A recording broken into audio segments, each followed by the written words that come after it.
타라 유니버스 온라인 독서 모임 읽다 보면 시작하겠습니다. 죄송해요, 저 하품하고 있었어요. 같이 읽을 준비됐어. 읽다 보면 나를 찾게 되겠지.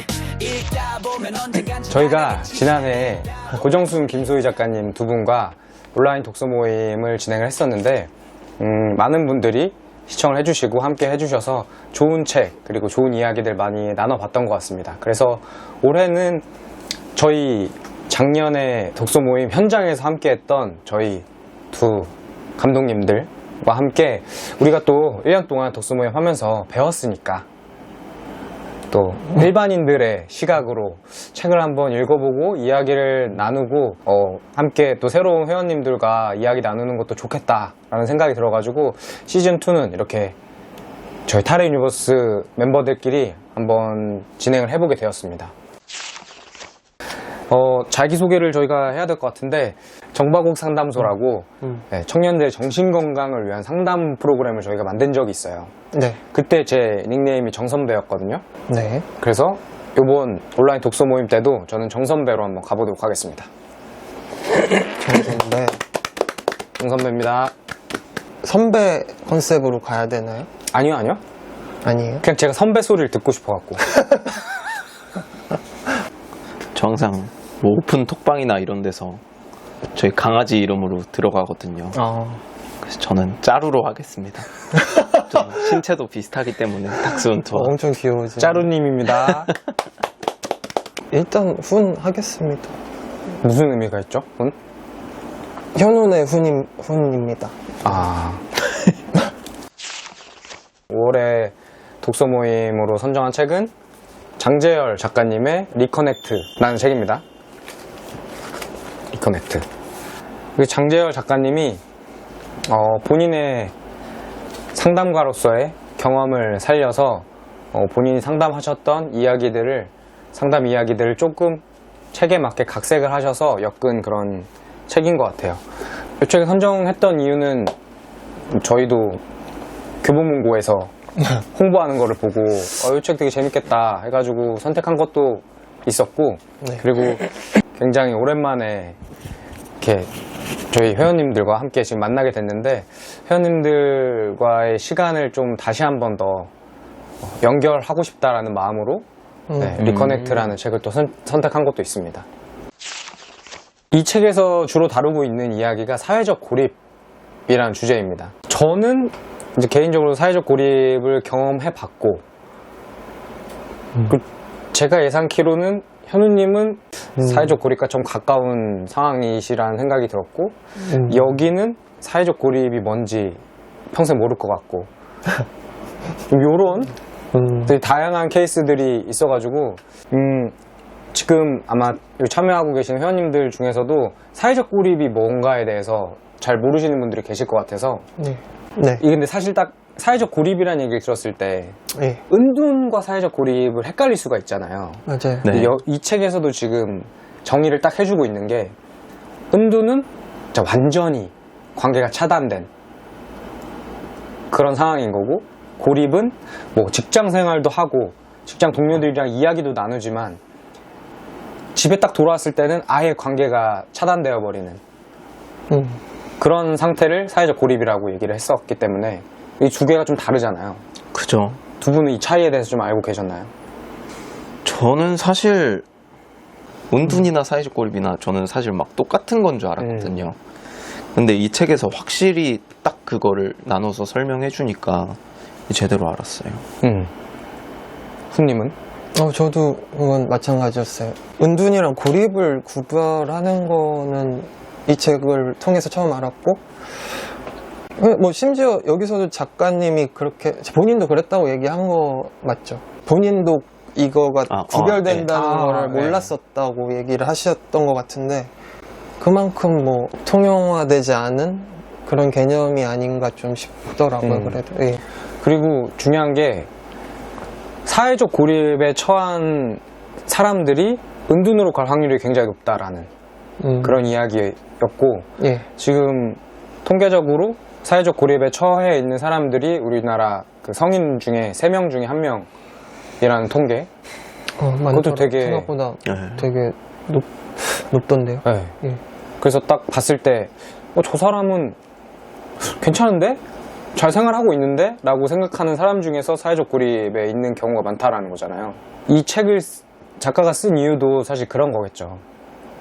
그런 상태인 사람들이 주변에 있을 테니 조금 더 유심히 보고 우리가 도움을 줄 수 있는 부분은 도움을 주자 라는 이유 때문에 쓰지 않았을까. 제가 또 이 장재열님을 저는 몰랐으니까 이 책으로 처음 알게 됐고 그래서 궁금해서 유튜브에도 쳐봤어요, 이분을. 근데 제일 처음 영상이 나오는데 그걸 클릭해서 봤어요. 한 10몇 분짜리인데 그 사회적 고립에 또 여러 가지 종류가 또 있더라고요. 그 영상을 보니까 3가지 종류로 나 있는데 이렇게 진짜 도움이 필요한 사회적 고립이 있고 아니면 그냥 혼자 좀 둬야 되는 사회적 고립이 또 있고 나머지 하나는 자기가 선택해서 사회적 고립에 들어간 게 있다고 하는데 그래서 무작정 막 도와주는 건 또 아니라고 하더라고요. 유튜브 보니까. 그래서 또 유튜브에서도 이거 주제로 다룬 게 있어서 같이 보시면 또 재밌을 것 같아요. 그리고 여기서 사회적 고립이 왜 찾아오느냐, 사회적 고립의 원인에 대해서 조금 4가지 정도로 정리를 해놓은 게 있습니다. 첫 번째는 번아웃, 에너지가 완전히 고갈된 상태일 때 찾아오고, 두 번째는 교류할 수 없는 환경, 완전히 사람과 관계를 맺을 수 없는 환경이 닥쳤을 때, 예를 들어서 우리 몇 년 전 코로나 네. 같은 상황, 또는 뭐 부모님 때문에 어쩔 수 없이 해외로 파견 나가서 이제 해외에 거주하면서 살게 되는 경우, 그때는 완전히 그 전에 살던 친구들이랑 이제 만날 수 없고 얘기도 잘 안 통하니까 힘들 수 있는 그런 상황이고, 세 번째는 나의 지금의 상황이 특수한 경우. 그러니까 예를 들어서 다른 친구들은 다 직장인인데 나 혼자 프리랜서야. 그러면 내 상황에 대해서 사실 이해하기가 쉽지 않죠. 예. 왜냐면 저희도 사업을 하기 때문에 직장인들에게 이제 사업하는 거에 대한 어려움을 얘기를 했을 때 사실 공감을 잘 못할 수 있거든요.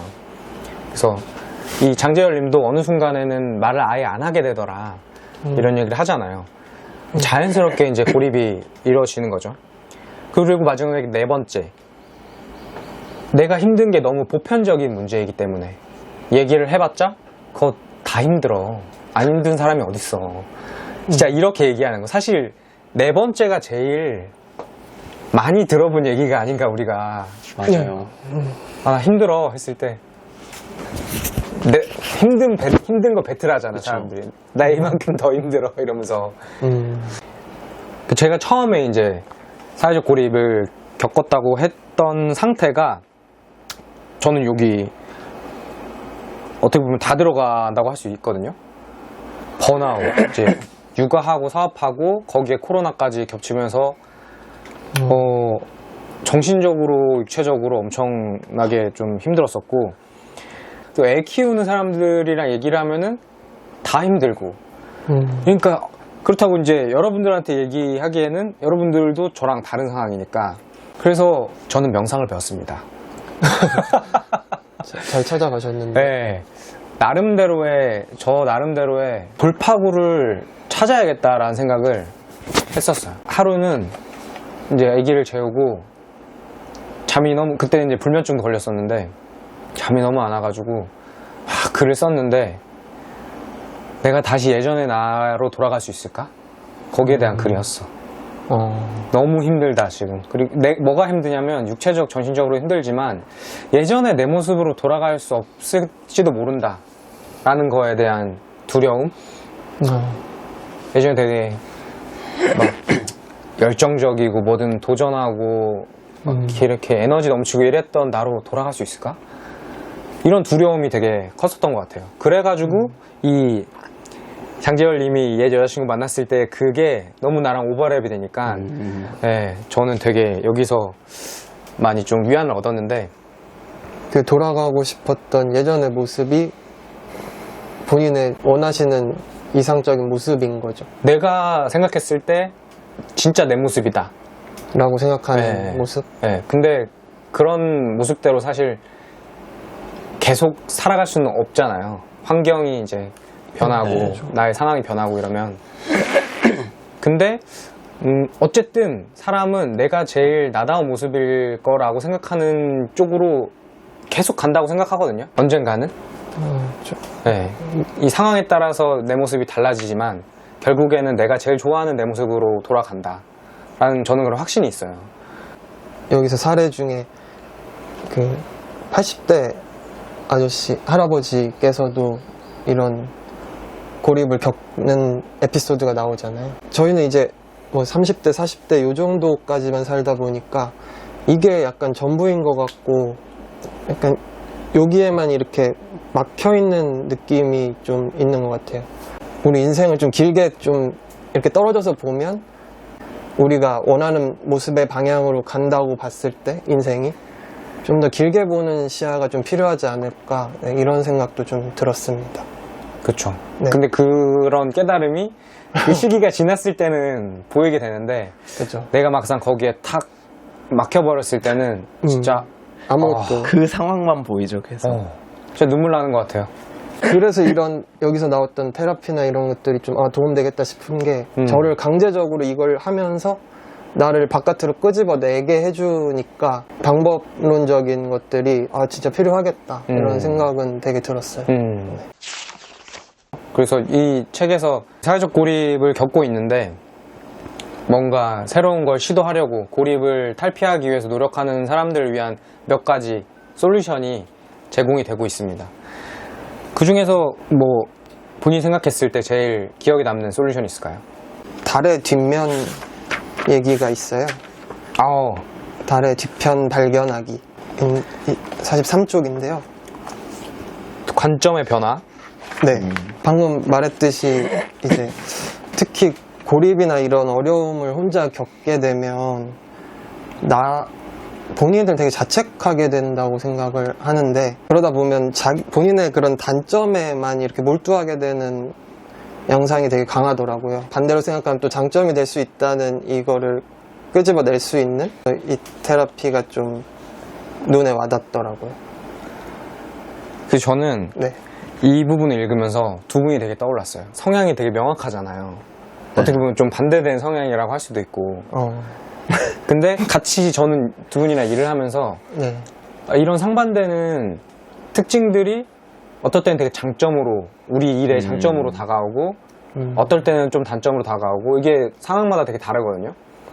선생님이 같이 이제 여러 가지 일들을 하면은 조금 템포가 조금 느릴 수가 있는데 다른 측면에서 봤을 때는 안정적이다 라고 생각할 수 있는 것 같아요. 이 사람은 나중에 일어날 어떤 사고나 이런 부분까지 생각을 해가지고 천천히 침착하게 처리를 하는구나, 조심성이 있구나 라고 생각할 수도 있는 거죠. 네. 제가 생각한 단점마저도 좀 좋은 면을 어쨌든 최대한 보려고 해야겠구나라는 생각은 들었습니다. 네. 그런 나의 타고난 성향을 잘 알수록 더 잘 성숙한 방향으로 갈 수 있다 라는 거. 그것도 하나의 좀 이 책의 통찰인 것 같아요. 고립이라는 게 지금 현재 상태일 뿐이지만 그 상태를 본인 스스로 인지해야 한다. 내가 왜 이런 상태에 처해 있고 앞으로 어떻게 헤쳐나가야 할까. 예를 들어서 저는 육아에서 벗어날 수 없잖아요. 네. 근데 어느 정도 아기가 크면 스스로 이제 좀 면역력이 생겨서 덜 아프고 부모의 손이 덜 가게 되니까 다시 나에게 시간이 좀 더 주어질 것이다 라는 좀 희망이 있었거든요. 네. 그랬던 것 같아요. 애가 크면요? 그렇죠. 내 고립의 이유에 대해서 내 스스로 이제 분석을 했을 때 분석했을 때. 그게 좀 저는 명상 배워서 좋은 이유였던 것 같아요. 그러니까 명상을 하면서 나의 현재 상황에 대해서 좀 객관적으로 볼 수 있게 된 거. 중요한 것 같아요. 이 책에서 하는 주제 중에도 그게 큰 것 같아요. 그러니까 나의 가장 친한 친구가 내가 돼야 된다는 얘기를 본 것 같은데, 네, 그게 좀 핵심 중에 하나가 아닌가 싶어요. 타인보다도 내가 나를 돌볼 줄 아는 사람이 돼야만 이게 모든 게 시작이 될 수 있는 것 같아요. 네. 우리 짜루님 굉장히 조금 네. 공감점이 부족해가지고 아, 예. 멘트가 없는 것 같은데. 그 전에도 이게 책을 선정했을 당시에 되게 걱정이 많았는데, 저 같은 경우에 주변 사람들이 저한테 절대 고민 그런 거 얘기 안 하거든요. 고민이나 막 자기 뭐 불안한 점 이런 거 얘기를 안 해요. 왜냐면 저는 뭐 공감 이런 게 없고 그냥 야, 그거 이렇게 하면 되잖아. 야, 이렇게 하면 되는데 왜 안 해? 이런 타입이라. 그리고 저도 사실 누구한테 힘든 걸 말했을 때 막 빙빙 둘러가지고 마음을 위로해주는 것보다는 진짜 직접적으로 그냥 말해주는 걸 들었을 때 더 뭔가 정신이 차려진다 해야 되나요? 그런 타입이라 이걸 보면서는 물론 사연들은 하나하나 다 기억에 날 정도로 읽었는데 그 테라피들은 네. 좀 제 입장에서는 이해 안 되는 것도 있긴 했어요. 근데 그 중에 하나 좀 재밌었던 테라피 하나가 있는데 망할 확률 계산하기. 아, 이거는 어떻게 보면 수치를 자기가 정해서 그걸 다 곱해서 하는 거니까 뭔가 이 테라피는 좀 직관적이더라고요. 그리고 또 무슨 일 하나 때문에 망한다기보다 여러 가지 상황을 놓고 이걸 곱하면은 그 확률은 당연히 적어지잖아요. 그럼 당연히 긍정적이 될 수밖에 없지 않나. 망한 확률 계산하기 그 테라피에 대해 잠깐 소개를 해드리시죠. 이 테라피는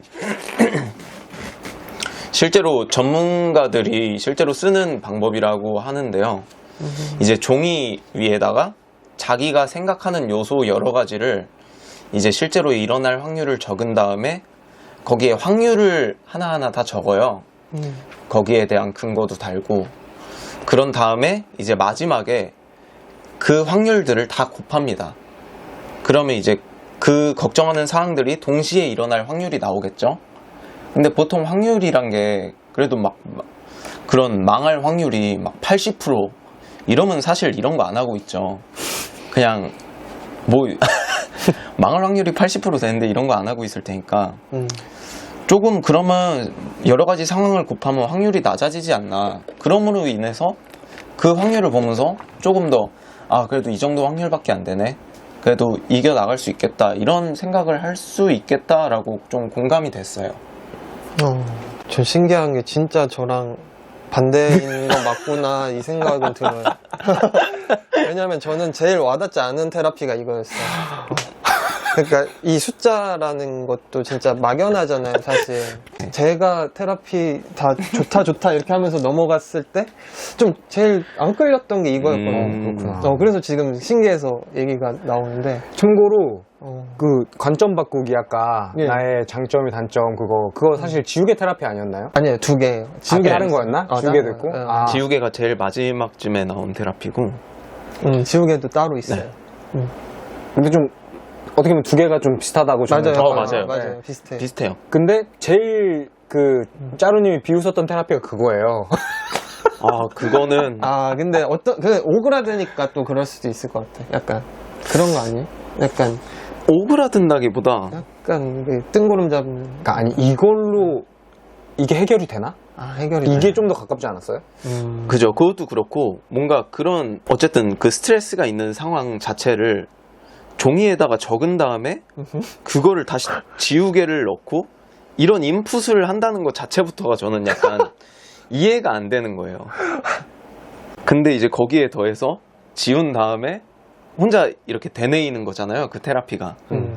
뭐 아니야, 너네들이 날 잘못 본 거야. 그래. 나는 정상이야. 이런 거 싫어하는 거 아니야? 이것까지는 이제 진짜 저런 게 있다, 저런 사람이 있다고 제 입장에선 그렇죠. 제가 그런 거 아니에요? 꼭 이런 걸 해야 내 자존감이 올라가나? 저런 거 안 해도 남들이 저렇게 말해도 괜찮은 거 아니야? 라고 본인이 생각할 수 있잖아요. 예, 그리고 제가 딱 생각하는 거는 그 훈님이 고르신 테라피에서도 뭐 단점을 장점으로 막 변환시켜가지고 하는 거잖아요. 근데 그쵸. 저는 사람이 어떻게 장점만 있을 수 있나? 당연히 장점이 있으면 단점도 있고 그게 당연한 거 아닌가? 굳이 막 단점을 장점으로 만들어야 되나? 예, 저는 그 테라피를 봤을 때 이런 생각이 들었어요. 근데 제가 지금 딱 생각이 드는 거는 네. 여긴 또 고립에 대한 얘기잖아요. 예. 근데 이거를 비슷한 근처에 가본 사람이 느끼는 그 감정이 그러니까 가본 사람하고 안 가본 사람이 느끼는 거는 정말 다를 수 있겠다. 이게 좀 생각이 났거든요.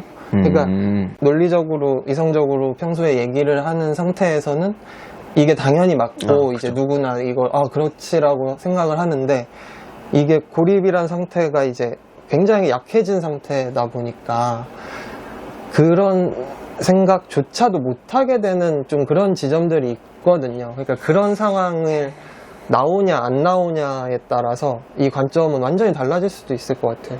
네. 그리고 왜 단점을 장점으로 바꿔야 되는지 모르겠다라고 얘기했잖아요. 네. 그게 이 말이에요. 네가 생각하고 있는 너의 단점은 단점이 아닐 수도 있어 라는 거예요. 그러니까 사실 다른 말이 아니라고 저는 생각하거든요. 같네요. 그렇죠. 뜻은 누가 통하네요. 보기에 따라서 다를 뿐이지 너의 단점이 다른 사람이 보기엔 장점일 수도 있어 라고 얘기를 했을 뿐이지 너의 단점을 장점으로 바꿔라는 거 아니라는 거죠. 그러네요. 그러니까 그거를 스스로 그냥 받아들이기만 하면 된다라는 얘기. 네. 그런 차이. 네. 너 스스로에 대해서 자신감을 가져라라는 얘기일 수도 있을 것 같아요. 네. 괜찮다고. 그럼 궁금한 게 짜루님은 자신에 대해서 믿음이 좀 많이 약해지거나 뭐 방금 말씀하셨듯이 자존감이 낮아진다거나 이런 순간들을 겪은 경험들은 혹시 별로 없을까요? 살면서? 없기가 힘들죠. 나이가 그래도 이제 좀 있으니까. 그래요? 그럼요. 자존감 떨어질 때 되게 많죠. 자존감이 많이 떨어졌을 그럴 때는 때는 많고. 재수했을 때. 어, 그때 저 같은 경우에는 자고 있었거든요. 네, 그러니까 이제 20살이 됐겠죠. 네. 대학 떨어지고 자고 있었어요. 근데 아버지가 갑자기 그냥 이렇게 세워가지고 차에 타라는 거예요. 새벽에. 그래서 그냥 어디 남양주에 딱 내려줬는데 기숙학원이었어요. 자다가? 네, 그래서 갇혔죠 이제. 군대 갔을 때도 어떻게 보면 자존감이 떨어지다 못해 박살이 나잖아요 진짜. 훈련병이나 이병으로 가게 되면. 어떻게 했어요? 대처가 그럼 아예 다를 수도 있겠구나 궁금한 생각이 드네. 그거 같아요. 막 상황을 해결해서 나아간다기보다 참고 버티는 걸 많이 했던 것 같아요. 저도 항상 힘든 일이 있으면은 제일 많이 말하는 상대가 어머니거든요. 근데 어머니한테 말하면 그때마다 항상 시간이 다 해결해 줄 거야. 시간 지나면 어차피 너 그거 나중에 다 웃음거리로 얘기하게 될 거야. 이렇게 말씀을 해주시니까 항상 지나가기만을 기다렸던 것 같아요. 힘들어도. 근데 좀 미련하게 보일 수도 있죠. 그 방법이. 뭐 방법 중에 하나죠. 네. 그게 제일 주요한 좀 버틸 수 있는 전략이었네요. 그죠. 그냥 꾹 참고 이겨내고 버티는 거. 그럼 그 과정에서 못 버티겠다 싶은 경우는 없었어요. 그냥 나를 놔버리겠다 싶은 그 정도의 힘듦. 그 정도의 힘듦은 없었던 것 같습니다. 그건 뭐 개인마다 멘탈 네, 차이가 멘탈이- 다르니까. 네. 저는 아까 이제 명상을 배우면서 좋아했던 게 내 현재 상황에 대한 파악이라고 했었잖아요. 그게 이 책에서는 리커넥팅 테라피 2번으로 Y7 질문법. 네.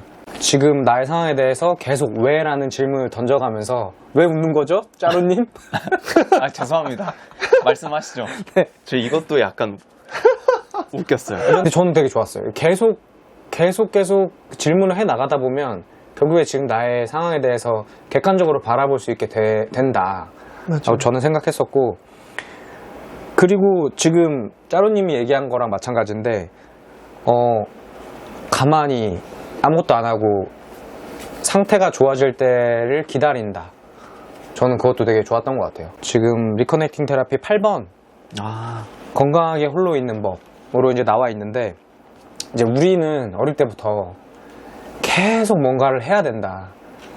내가 힘들면 이겨내야 되고 경쟁을 해야 되고 이겨야 되고 뭐 계속 아니 뭐라도 계속 해야 된다라는 주입을 계속 받아왔었잖아요. 자라면서. 근데 아무것도 안 하는 것도 하나의 방법일 수 있다라고 하는 게 이제 요건데, 그러니까 그런 아무것도 안 하는 거에 대해서 죄책감을 가질 필요가 없다. 그러면서 나의 마음을 보듬어주는 소소한 일정들을 스스로 계획해보는 거죠. 예를 들어서 날씨가 좋을 땐 밖에 나가서 햇볕 쬐기, 그리고 물 한두 잔씩 꼭 마시기, 작은 거부터. 네, 이불 개기, 뭐 이런 거. 아무도 체크해주지 않지만 내 스스로가 그런 작은 계획들을 세워가지고 그걸 하나씩 지워나가면서, 저는 그래가지고 지금도 제 그 플래너에 되게 소소한 일정들이 빼곡하게 써져 있거든요. 예를 들어서 어제 제가 이발을 했습니다. 이발하기도 저는 일정이 있어요. 이발하기도 이렇게 지우면은 기분이 되게 좋아요. 아, 내가 계획했던 걸 했구나. 그, 또 테라피 중에 그 반려존재 테라피도 나오잖아요. 그 뭐 반려동물이나 식물이든. 반려식물 키워서 네. 내가 먼저 사랑을 줄 수 있는 존재를 찾는 게 굉장히 테라피가 될 수 있다, 이런 내용인데, 개인적으로 동물을 엄청 좋아하는데 혼자 살고 하다 보니까 이제 키우지는 못하고 있거든요. 저 같은 사람이 쉽게 못 키우는 이유가 이별이라든지 뭐 건강이라든지 이런 두려움 때문에 사실은 선뜻 못하는 저 같은 사람이 좀 많은데, 맞아요. 그렇잖아요. 근데 그런 거 생각하면 뭐 아무것도 못해요. 그냥 저질러 버려야. 여기서도 나온다. 성향 차이가. 아무것도 못한대요, 그렇게 생각하면. 아, 여기서 딱 나오네. 굉장히 신중하고 일단 하고 보는. 그러니까 저는 후님이 걱정하시는 게 막 어떤 이유인지 알 것 같아요. 막 죽음 그런 것도 있겠지만 혼자 살고 있다 보니까 아이가 외로울 것 같고 나가 있으면 그쵸, 그런 걱정도 어떻게 보면 엄청 큰 걱정거리 중에 하나인데, 맞아. 뭐 동물이라면 좋지만 요즘 뭐 돌멩이도 애완으로 키우던데요. 그렇죠. 식물도 네. 있고. 반려돌. 네. 선인장 괜찮아요. 물을 잘 안 먹는데요. 아, 맞아요. 그 다육이 같은 건 잘 살더라고요. 오래. 아, 그럼 나중에 선인장 같은 거 하나 선물해 드릴게요. 애완 선인장. 집 좁아서 좀. 네, 저는 우리 딸이 다른 부모 밑에서 태어났다면 거기서 눈물 찔끔 나왔는데, 딸 3명을 키우는데 3명 중에 둘째가, 그렇죠. 둘째 이야기고, 남편이랑 이별을 하고 혼자 세 딸을 키워야 돼서 굉장히 힘들게 막 식당에서 일도 하고 이러면서 힘들게 세 딸을 키웠는데, 막내는 또 막내라고 챙겨주고 첫째는 또 첫째라고 신경을 썼지만 둘째는 이제 막내를 같이 키우면서 엄마에게 그 보살핌을 덜 받게 되고, 그러면서 자연스럽게 아, 우리 둘째 딸은 혼자서도 잘하는구나 이렇게 생각하면서 키웠는데, 어느 날 엄마한테 연락을 해서 한번 데이트하자. 네. 그래서 데이트하러 갔는데 엄마 나 요즘 되게 힘들어 라고 태어나서 처음으로 힘들다는 얘기를 했는데, 맞아요. 어머니가 하지 말아야 될 요 4가지 중에 하나를 그쵸, 불행 배틀 시작했죠. 너만 힘든 거 아니야. 잘못하셨네. 다시 이겨내야지 라고 한 이후부터 네. 힘들다는 얘기를 한 번도 하지 않았다고. 맞아, 항상 웃고. 힘든 일 없냐, 괜찮냐라고 물어보면은 아, 괜찮다고. 맞아요. 근데 어느 순간부터 그게 너무 정말 슬펐다고 얘기하시잖아요. 둘째가 그 엄마 말 듣고서 이제 막 참았던 게 퍽 터지는 부분이 나오거든요. 네. 내가 한 번이라도 힘들다는 얘기 한 적 있냐고, 태어나서. 제 입장에서는 그런 참다가 터지는 거에 대한 공감이 너무 되다 보니까, 그래서 거기서 저도 약간 눈물이 찔끔 나더라고요. 그래서 그 사람이 얼마나 참고 그냥 좋은 사람으로 있었을지에 대한 그 고통이 좀 공감되면서, 그래서 그러고서 나서 둘째가 이제 다시는 좀 얘기를 안 하잖아요. 네. 그 마음도 진짜 이해가 되는 게, 나를 이해 못하는구나 라고 딱 생각했을 때 딱 쳐지는 벽이 있거든요. 근데 그것도 엄청 저는 공감이 됐어요. 네. 그러니까 이 둘째 딸이 엄마도 진짜 힘들 거야 라고 생각해서 평생 얘기 안 했을 거 아니에요. 그쵸. 엄마는 얼마나 힘들 거야. 나는 참아야지.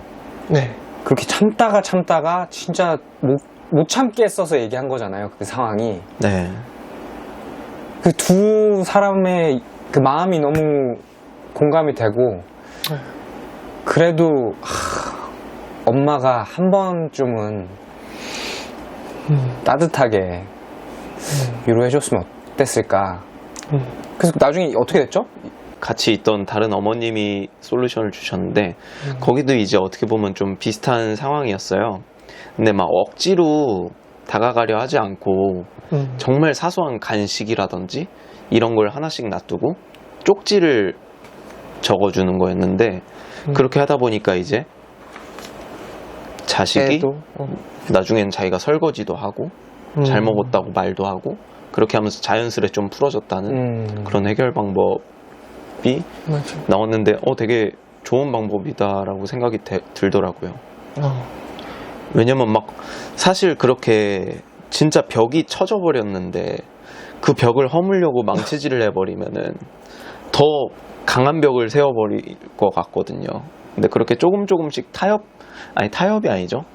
자연스럽게 스며들어가는 건 정말 좋은 방법인 것 같아요.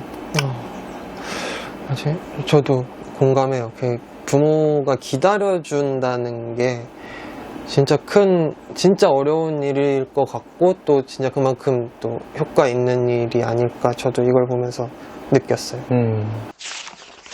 이런 모임을 하자고 제안을 했던 이유도 저희 이런 모임들도 점점 이제 성장해 나가고 이런 모습 계속 함께 하시면서 보고 계시는 분들도 마음에 좀 위안을 얻고 이러면 좋지 않을까 생각해가지고 네, 시작하게 되었으니까 앞으로도 계속 함께 해주시면 좋을 것 같습니다. 저 이 모임을 직접 이렇게 참여를 하다 보니까 그 안에서 제가 출연자로서 배우는 게 진짜 있겠구나라는 생각이 첫 시간인데도 좀 들었고요. 그냥 평소 때는 그냥 각자 저 사람 다르네 그냥 이렇게 생각하고 말았던 것들인데 이게 태생이 그냥 다른 거고 그렇지만 이제 그걸 받아들이는 내가 나를 얼마나 잘 알고 있냐에 따라서 행복할 수도 있고 불행할 수도 있겠구나라는 그런 포인트들이 좀 많이 와닿았어요. 저는 뭔가 단순히 이 책에 대한 내용을 얘기한 게 아니라 저희 개개인의 뭐 힘들었던 점이나 아니면 본인이 진짜 고립에 빠졌던 적 이런 거를 좀 깊게 얘기할 수 있는 시간이라서 더 재밌었던 것 같아요. 본인이 읽으면서 재밌었던 테라피라든지 그거를 본인 상황에 이입해서 얘기하니까 더 재밌었습니다. 앞으로의 회차들이 기대가 되네요. 그래서 준비했습니다. 저희 다음 달 함께 읽을 책인데요. 인생에 달리기가 필요한 시간이라는 책을 다음 달에는 같이 읽어보고 또 이야기를 나눠보도록 하겠습니다. 올 초에 좀 몸이 안 좋아서 매년 안 좋은 것 같긴 한데 올 초에 또 심하게 안 좋아가지고 알아 누웠었다가 최근에 좀 달리기까지 가능하게 돼서 올해 저희도 러닝을 한번 10km 정도 한번 도전을 해서 완주를 하는 걸 해보려고 해요. 그런 거랑 조금 또 맥이 닿아 있는 책인 것 같아갖고 선택을 한번 해봤습니다. 그래서 인생의 달리기가 왜 필요한지에 대해서 저희가 한번 읽어보고 또 한번 이야기를 나누는 시간을 가져보도록 할게요. 읽다 보면 나는 찾게 되겠지. 읽다 보면 언젠간 지나가겠지. 읽다 보면 연결되겠지. 여러분들과 함께 연결되고 싶습니다. 타레유니버스 온라인 독서 모임 시즌2 읽다 보면 함께 해주셔서 감사드리고요. 다음 달에 또 뵙겠습니다.